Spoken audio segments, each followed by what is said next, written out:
Chaque jour, Charles et Carole vous présentent la leçon de l'école du sabbat.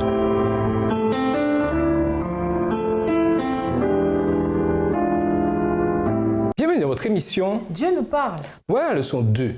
Daniel et les temps de la fin.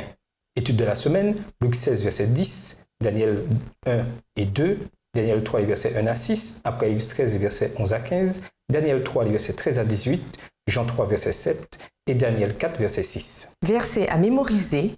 Le roi dit à Daniel, « En vérité, votre Dieu est le Dieu des dieux, le Seigneur des rois et le révélateur des mystères, puisque tu as pu révéler ce mystère. » Daniel 2, verset 47. Le Seigneur avait de grands projets pour Israël. Vous serez pour moi un royaume de prêtres et une nation sainte. Exode 19, verset 6. Cette nation sainte, ce royaume de prêtres, devait être son témoin pour le monde que Yahvé était le seul Dieu.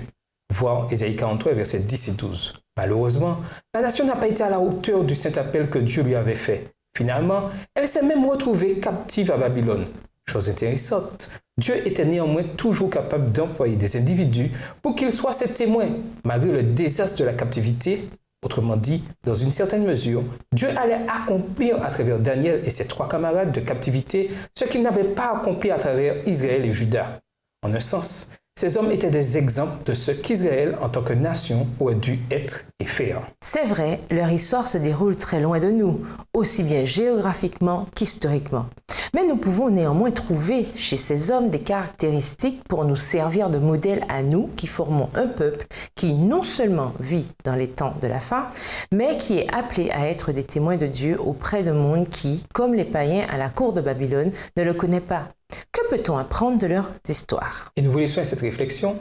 Dans un monde où règne la confusion, le chaos et l'incertitude, Daniel, tel un roc, résista à l'afflux constant des vagues déchaînées des épreuves.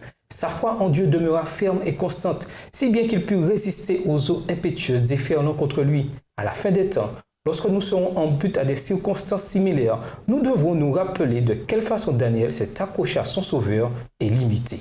Au revoir. Et à demain si Dieu veut. Dieu nous parle.